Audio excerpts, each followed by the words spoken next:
makanya kami berharap ini tata kelola pangan, khususnya padi saja, beras, itu betul-betul dikuasai oleh negara. Kalau toh impor, yang impor negara. Jadi jangan dibiarkan, kalau dibiarkan terjadi masalah, karena ini pangan ini yang bermain banyak. Ya. Kalau negara seperti BBM itu kan sudah nggak ada apa-apa yang ngurus negara. Ya. Kalau umpama kita, kalau beras kita ini, harga beras kita di Asia Tenggara itu yang paling murah Vietnam, Thailand, baru Indonesia. Harga beras di Malaysia sudah $1 lebih, di Singapura $2, di Jepang itu 50 sampai 70 ribu per liter per kilo, di Amerika lebih, Korea lebih. Nah, makanya kita naikkan. Kalau ini kita kelola dengan baik, kita akan menuju Indonesia emas tahun 2045 akan tercapai. Karena kemiskinan ini kan di tingkat ini. Kalau mereka penghasilannya naik, kemiskinan akan turun dengan sendirinya. Sektor-sektor lain juga terangkat. Karena jumlah petani luar biasa, paling banyak.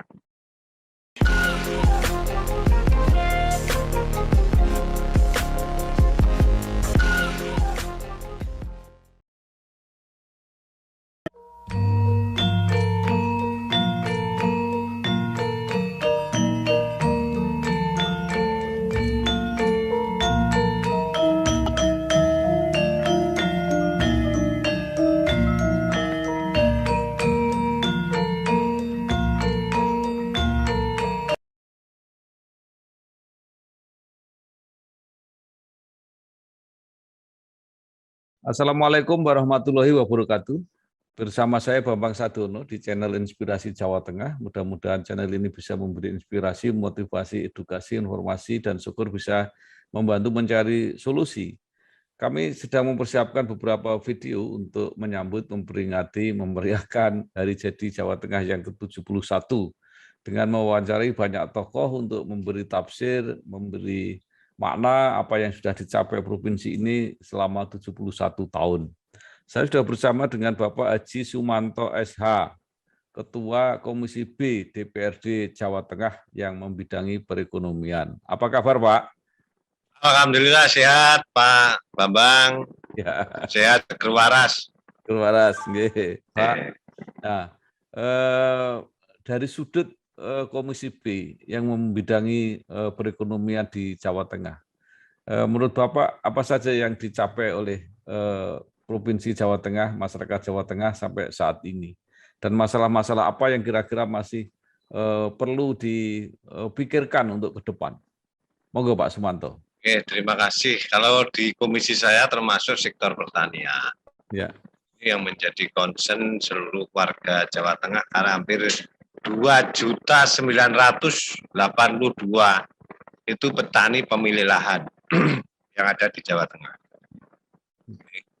Jadi kalau kita bicara prestasi, itu kita itu pernah penghasil beras terbesar tahun 2019, data dari Dinas Pertanian. Kemudian di tahun 2020 kita kalah dengan Jawa Timur. Itu salah satu prestasi kita sebagai lumbung beras nasional, tingkat nasional kita. Ya.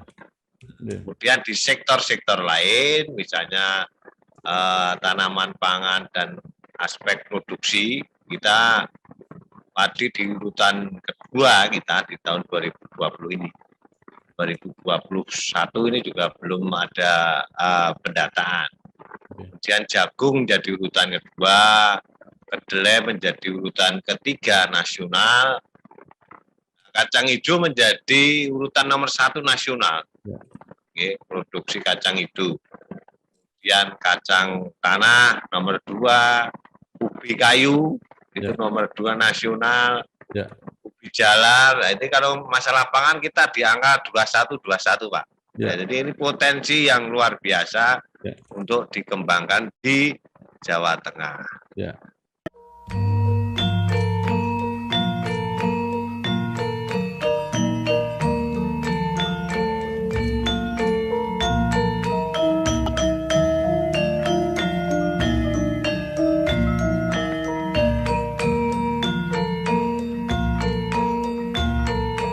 Baik Pak, kita coba diskusikan satu persatu. Ya. Ya, Yang pertama misalnya mengenai padi. Jawa Tengah kan sering tadi dipuji-puji, kadang-kadang nomor satu masuk beras yang besar untuk nasional. Tetapi yang menjadi masalah kenapa petaninya sering susah. kalau petani itu sejak zaman kerajaan sampai sekarang susah terus, Pak. Ya, Kita lihat uncai satu-satu. Ya, oke. Zaman kerajaan itu, Ya. para petani kan diambil upeti sama raja-raja itu. Ya. Ya, kemudian suruh nanam. Mereka tidak ada yang berani karena zaman penjajah juga begitu. Ya. Ada sistem kultur stelsel tanam paksa. Ya. Mereka disuruh nanam, penghasilan dibeli, mereka kan semau-maunya yang mau beli. Ya. Zaman penjajah. Ya. Kemudian mereka juga dibebani juga buat jalan Dendels itu dari Anyer sampai Penarukan. Ya. Itu juga petani loh itu. Ya, ya. Kalau Pamong Praja nggak mungkin iso menyangkul, Pak. Ya.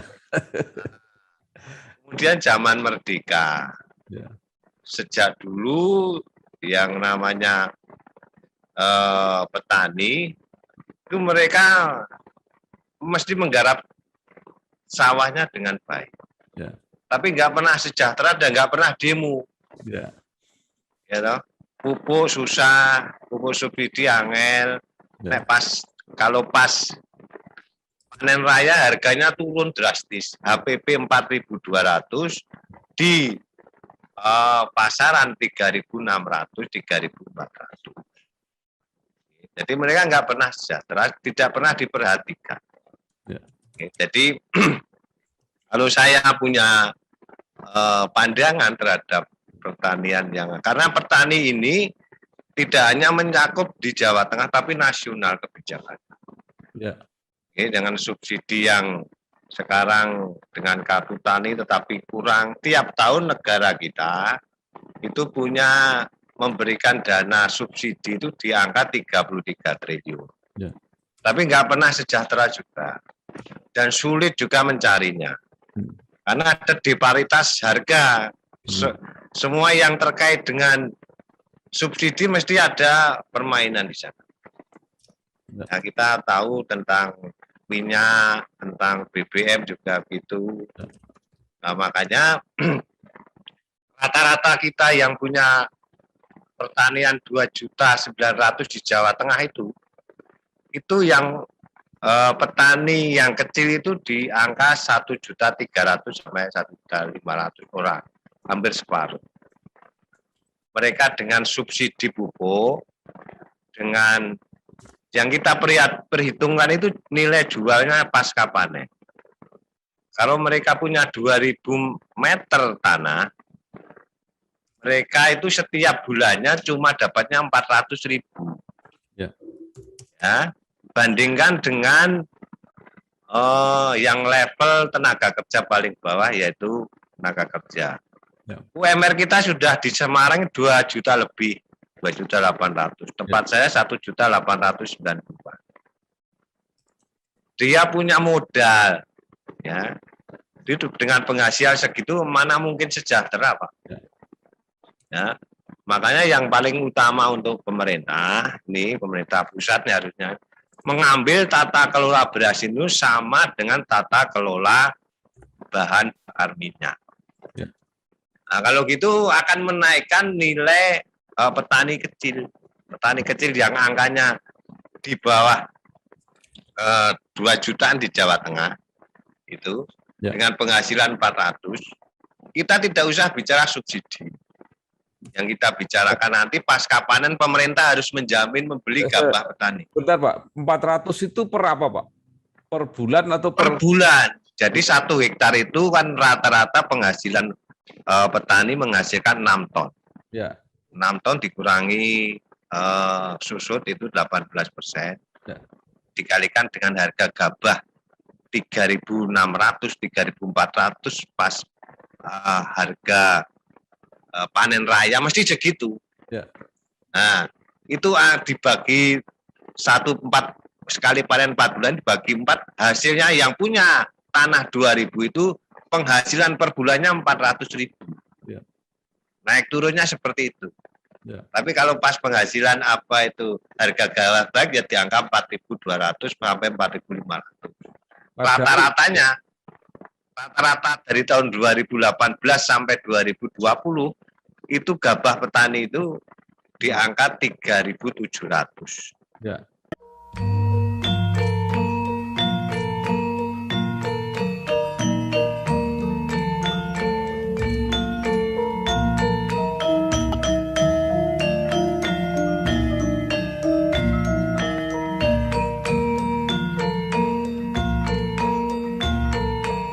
Padahal belum tentu panen 3 kali semua, Pak. Nah, iya, makanya itu. Makanya kalau ingin sejahtera, pemerintah harus mengelola beras ini kalau kita melihat sebagai emas putih, Pak. Ya. Dengan menaikkan harga petani ini, pendapatan mereka kalau di angka gabah pemerintah membeli 5.000 sampai 5.500, yang punya 2.000 itu akan menghasilkan 1,5 juta bersih. Nah, mereka punya duit. Bagaimana yang punya 4.000, 5.000, 1 hektar, 2 hektar menjadi penghasilannya banyak. Mal-mal akan dipenuhi oleh para petani dengan penghasilan itu. Minimal berapa, Pak? Yang normal untuk petani gitu harganya? 5.000. 5.500 itu kalau punya 2.000 meter persegi, mereka penghasilannya di angka 1.800.000, sama dengan UMR. Ya, ini gabah, Pak, ya, 5.000. Gabah kering panen. Nah, kalau di angka itu tentunya mereka berpenghasilan. Ya. Mereka tidak akan pergi ke Jakarta buruh di sana. Ya. Orang Sumatera, orang Jawa pulang garap tanahnya sendiri-sendiri karena penghasilannya ada. Ya, oke. Dan tanpa subsidi. Jadi pemerintah sudah untung 33 triliun itu. Ya.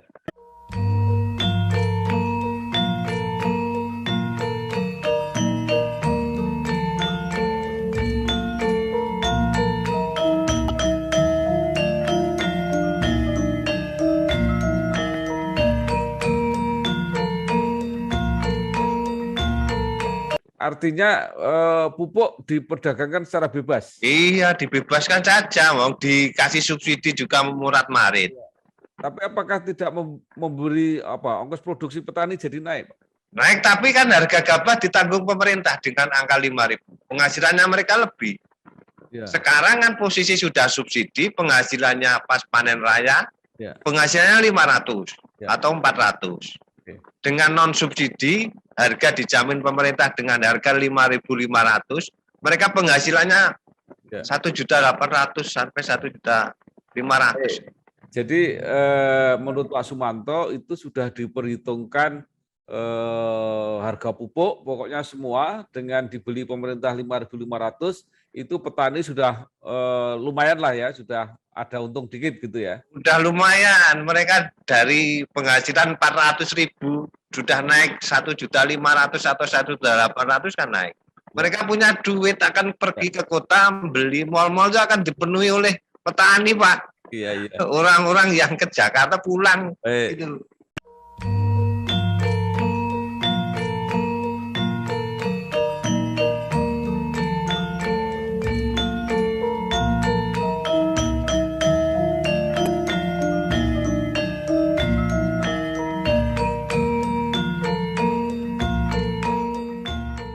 Ya, oke. Sekarang itu usulan solusi beras ya, dan itu bisa menjadi kenyataan. Sekarang pertanyaan saya yang mengenai kedelai. Kedelai itu katanya Jawa Tengah bisa kadang-kadang nomor 2 produksi itu. Tapi persoalannya walaupun nomor 2 itu prakteknya pedagang tempe itu masih butuh kedelai impor. Itu kenapa, Pak? Nggak cukup, Pak. Kedelai tetap masih impor. Ya. Kebutuhan kita memang nomor 2 penghasil kedelai. Ya. Tetapi kalau dibanding